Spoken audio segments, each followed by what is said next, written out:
Viidiyoo keenya guyyaa har'aatiin Yuunivarsiitii Dirreedawaa iddoo argama isaa irraa hanga jireenya dormii fi haalli barnoota yuunivarsiitichaa maal akka fakkaatu isin agarsiisa. Xumura irratti barattoota Fireeshmaaniidhaaf Dirreedawaa Yuunivarsiitii keessatti wanta irraa of eeguu qabdan isiniif hima.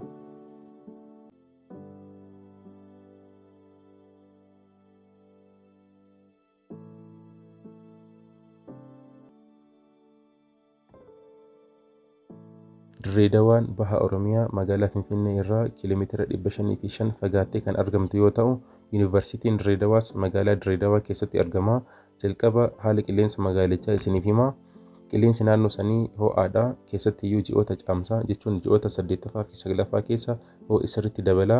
Garuu ji'oota fulbaanaa fi onkololeessaa keessa immoo xiqqoo qorra ni qaba. Kanaafuu gara Dirreedawaa yeroo dhuftan uffata qorraa gurguddaa qabattanii akka hin dhufne uffanni haphiniyyuu isiniif gaha jechuudha. Waa'ee kaampaasii isaa yoo isiniif himu, Yuunivarsiitiin gibbii guddaa tokko keessatti seensa yookiin balbala gurguddaa 3 qaba. Inni jalqabaa meeniidha, lamaffaan teeknoodha, inni sadaffaa FB kan jedhamudha.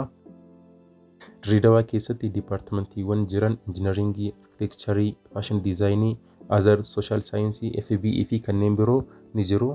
Fiildii injiinaringii jalatti immoo makaanikaal, elektirikaal, keemikaal, siivil, teekstaayil, fuud injiinaringii fi kanneen biroo kan argaman jechuudha. Inni biroo barattoota arkitekcharii fi meedisinii seenuu barbaadaniif bu'aan qormaata intiraansii keessan maatar ni godha jechuudha. Intiraansii riizaaltii ilaalameeti kan isiniif kennamu. FBE yookiin Faculty of Biizinasii fi fiildiiwwan sooshaal saayinsii hedduun Dirreedawaa keessatti ni argamu. Nyaatni kaaffee Dirreetti bareedaadha. Waggoota dabran kana sirriitti fooyya'aa dhufeeti jira. Iskeejuuliin isaan fayyadamanis kan ministeera barnootaatiin qophaa'edha. Kaaffeedhaan alatti immoo laawunjii fi naannawa yuunivarsiitichaatti gatii bareedaadhaan sirriitti argattu. Nyaatni aadaa Dirreedawaa fi Harargees ispeeshaaliidha. Waa'ee nyaataa waan isin yaachisu tokkoyyuu hin qabu jechuudha. Doormii keessatti immoo nama 4 hanga 6 taataniiti kan ramadamtan ta'a. Hanga nama 10s gahuu danda'a. Garuu Fireeshmaanii booda waggaa lamaffaa irratti jechuudha nama 4 qofaan kan ramadamtan ta'a. Waa'ee doormii haasa'uun eega hin oolle naannoo doormiitti dhugaa dubbachuudhaaf manni fincaanii rakkisaadha. Isa kana danda'uu qabaattu. Wanti biroo immoo waayifaayi fi bishaanidha. Bishaan seeraan ni argattu. Waayifaayiin bareeda jechuun ni dandeenya. Ispiidii bareedaas qaba. Waayifaayiin gibbii keessatti iddoo garagaraa ni jira. Waa'ee Fireeshmaan koorsii waan muraasa isiniif hima. Jalqaba irratti koorsiiwwan Fireeshmaan irratti fudhattan kanneen akka Loojik and Critical Thinking, Jeneraal Saayikooloojii, Ji'oogiraafii, Maatimaatiksii, Kominikeetiiv Ingilish Iskilii fi kanneen biroodha. Wanti biroo immoo laayibirariiwwan yuunivarsiiticha keessatti argamanidha. Gibbii keessa laayibirariiwwan 3 jira. Meenii, Seentiraalii fi FB isaan jedhamanidha. Tajaajilli isaaniis hanga halkan sa'a 9tti ni tura. Akka fedhii keessanitti fayyadamtu jechuudha. Overall Dirreedawaan akaademikalii baay'ee mijataa fi iddoo bareedaa ta'edha. Garuu Fireeshmaan koorsii irratti yeroo diipaartimentii filattan kompitishinii guddaa qaba. Keessattiyyuu injiinaringii fi meedisinii irratti kompitishinii guddaa qaba jechuudha. Akkasumas arkitekcharii fi faashin diizaayinii seenuudhaaf qormaata jira. Qormaata intiraansii achuma keessatti qoramtanii jira. Qormaata kana dirqama seeraan hojjechuu qabaattu. Fireeshmaan irratti GPA bareedaa galmeessuudhaan diipaartimentii abjuu keessanii seenuudhaaf kan isin gargaaran eejensii tiitoriyaalii Gadaa Iskoor jedhamu mee isin haa beeksisu. Gadaa Iskoor tuutor barattoota Fireeshmaanii imala isaanii waggaa jalqabaa milkaa'inaan xumuruun diipaartimentii fedha isaanii akka galan kan isaan gargaaranidha.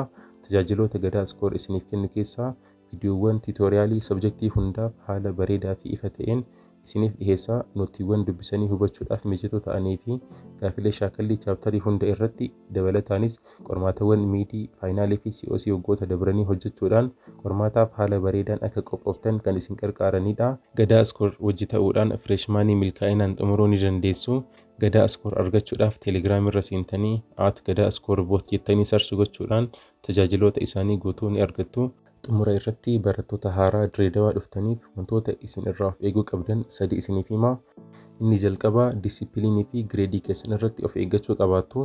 Rakkoo naamusaa fi qabxii keessan yoo seeraan hin dalagne ta'e carraa achi keessa ari'amuu ni qabaattu. Inni lammaffaa immoo Dirreedawaan magaalaa miidhagduu waan taateef barattoonni hedduun bashannanaa fi qoosaan yeroo ofii gubu. Wanti hunduu yeroo qaba. Waggaa jalqabaa irratti baay'ee kan isin barbaachisu miti. Sadaffaan immoo amaloota kanaan dura hin qabne achi seentanii akka hin jalqabne akkasii isaa waan qabdaniif qofa akka keessa hin seenne. Walumaagalatti Dirreedawaa Yuunivarsiitiin barnootaa fi jireenyaaf yuunivarsiitii yookiin kaampaasii baay'ee mijataa ta'edha. Waa'ee Dirreedawaa wanta gaaffii isinitti ta'e kamiyyuu komantii irratti na gaafadhaa, isiniifin deebisaa. Chaanaalii keenyas sabskiraayib gochuudhaan odeeffannoowwan barnoota wal qabatan argachuu ni dandeessu. Barattoonni fireeshmaan taatan hundi Gadaa Iskool keessatti wal haa agarru.